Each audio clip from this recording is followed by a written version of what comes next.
আসসালামু আলাইকুম বন্ধুরা, গুড মর্নিং সবাইকে। আবারও চলে এসেছি নতুন একটা ভিডিও নিয়ে। তো এই দেখো, ঘুম থেকে উঠে একজনের তাণ্ডব শুরু হয়ে গিয়েছে। তো ভাবলাম যে এটাকে মানে ক্যামেরাবন্দি করা যাক। তো আর কি তো এখন নিচে চলে যাব। নিচে গিয়ে সমস্ত জলখাবার, টিফিন যা করার করে নিয়েছি, সেগুলো আর দেখাতে পারলাম না। তো বাজার থেকে আজকে এনেছিল চিংড়ি মাছ, সেগুলো আমি সব বানিয়েছি। সেগুলো এইবারে চিংড়ি মাছটা আমি আর কি জাল দেবো। তো দেখলাম যে গ্যাসটা একটু মানে রুটি করেছিলাম, যেহেতু সে আটা ছড়িয়ে রয়েছে, তো একটু মুছে নেব। পরে আমি আবার এটা ভালো করে সাবান দিয়ে ভালো করে মুছে নেব। জাস্ট এখন এটা হালকা হালকা উপর দিয়ে মুছছি। তো চিংড়ি মাছটাকে আমি এবারে ভালো করে জাল দিয়ে নেব। তোমরা কি বলো, নুন হলুদ দিয়ে মাখিয়ে জাল করার? আমরা তো জাল দেওয়াই বলি। তোমরা যদি অন্য কিছু বলো তাহলে আমাকে কমেন্টে লিখে জানাতে পারো। তো রিশান ওদিকে ঘুমোচ্ছে, আর আমি এই সুযোগটাকে কাজে লাগিয়ে একদম জোরদার আর কি কাজ করে নিচ্ছি। তো ওদিকে চিংড়ি মাছটা আমি আস্তে করে বসিয়ে এসেছি গ্যাসে বসিয়ে এসেছি লো ফ্লেমে করে। আর আমি এখন ছাদে যাচ্ছি। হাতে একটা ফটকিরি ছিল, দেখতেই পেলে। তো ফটকিরিটাকে নিয়ে আমি পানিতে দিয়ে দেবো, কারণ এখানকার পানিতে প্রচুর আয়রন থাকে। আর ফটকিরি না দিলে অনেকটা মানে পুকুরের পানির মতন লাগে। তোমরা আমাদের ওই ট্যাঙ্কিটা দেখলেই বুঝতে পারবে, মনে করবে হয়তো ওটা নোংরা, আমরা পরিষ্কার করি না। বাট না, এটাকে প্রত্যেক মাসে একবার করে পরিষ্কার করা হয়। আমি আর আমার দেওর মিলে করি, দুজনে মিলে। তো আমরা এটা প্রত্যেক মাসেই পরিষ্কার করি, এটা ফটকিরি দিই। আর হ্যাঁ, এই পানি আমরা খাই না, জাস্ট বাসন মাজা, জামা কাপড় কাচা মানে আর গোসল করা পারপাস ব্যবহার হয়।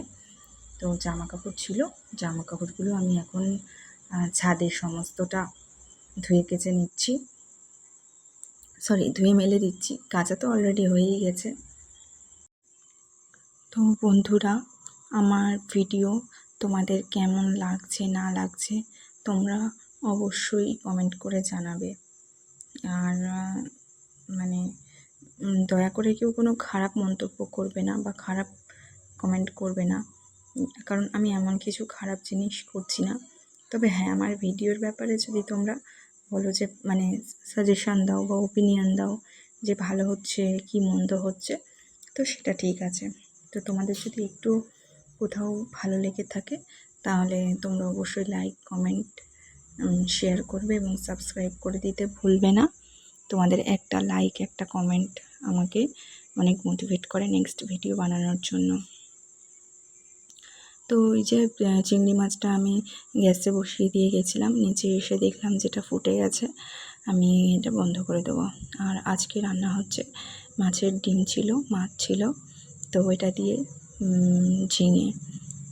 ঝিঙের ঝোল হবে, ঝিঙে আলু মাছের ঝোল। তো আর আমার দেওর মাছ অতটা পছন্দ করে না, তো তাই জন্য ওর জন্যে ডিম ভেজে মানে ডিম ভাজা করব।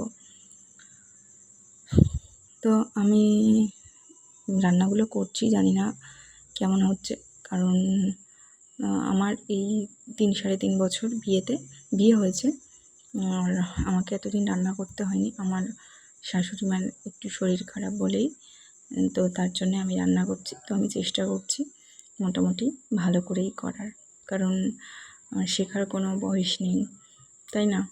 তো আমি চেষ্টা করছি, জানি না ভালো হচ্ছে কি মন্দ হচ্ছে, তো চেষ্টা করছি এই আর কি।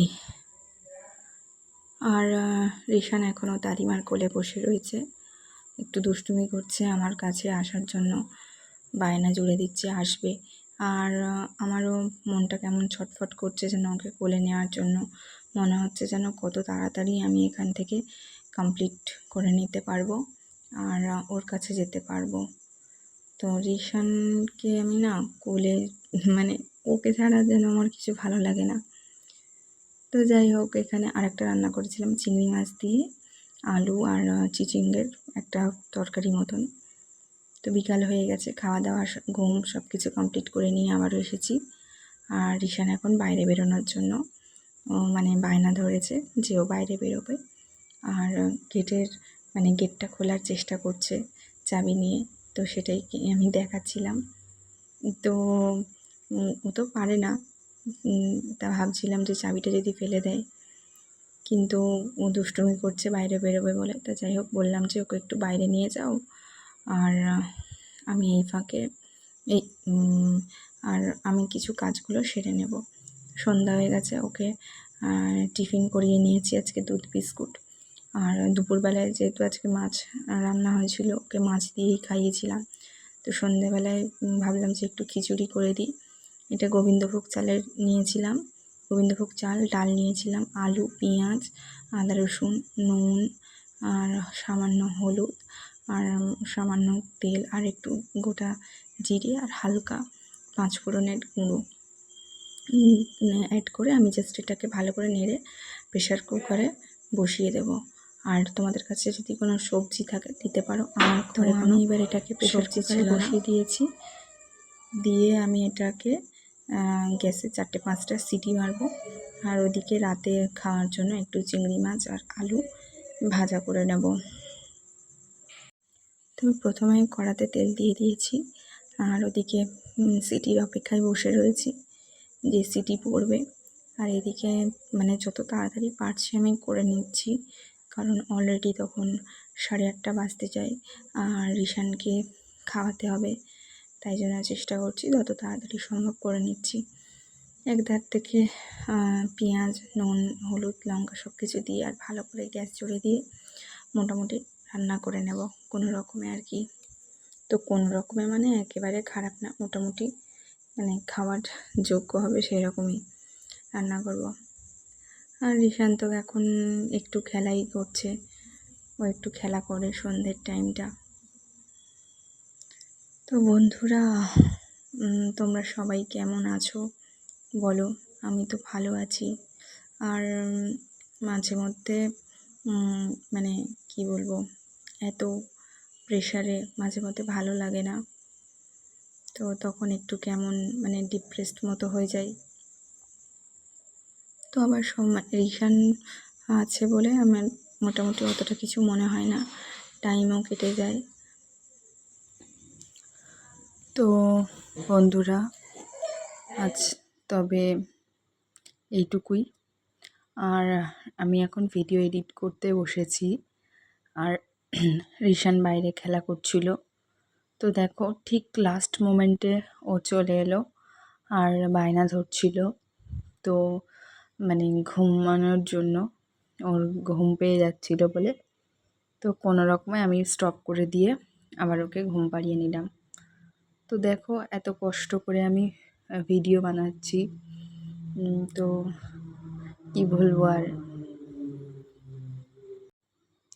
তো আমার মতন এরকম কারা কারা আছো যাদের এরকম ভিডিও বানানোর সময়, ভিডিও এডিট করার সময় এরকম বাচ্চা কেঁদে ওঠে, আবার মানে বাচ্চাকে ঘুম পাড়িয়ে দিয়ে বা বাচ্চাকে চুপ করিয়ে আবার ফের কন্টিনিউ করো, তারা কমেন্ট করে অবশ্যই জানিও।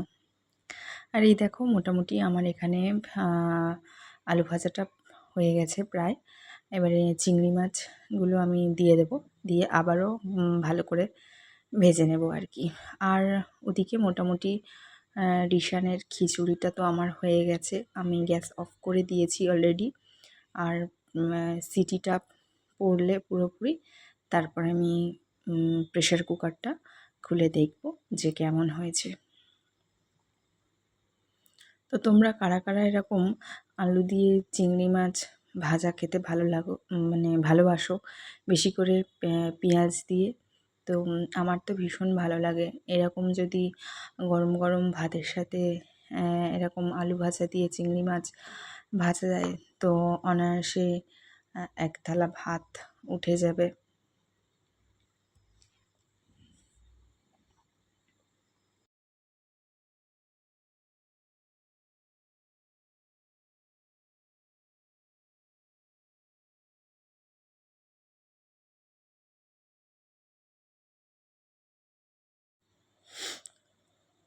আর এই দেখো মোটামুটি হয়ে গেছে। আর এবারে আমি প্রেশার কুকারটা খুলেছি, একদম পুরোপুরি মানে ঠিকঠাক হয়েছে, একটুও পানি নেই তলায়। আর খুব আঁটো আঁটো ভাবটাও নেই মোটামুটি। আর খুব যে মানে তেল মশলাদার বা কিছু সেরকমও না, একদম হালকা পাতলা, ঠিক আমি যেমনটা চেয়েছিলাম তেমনটাই হয়েছে। তো তোমরা চাইলে এরকম বাচ্চাদের রাতের খাবার বানিয়ে দিতেই পারো। তো টাটা।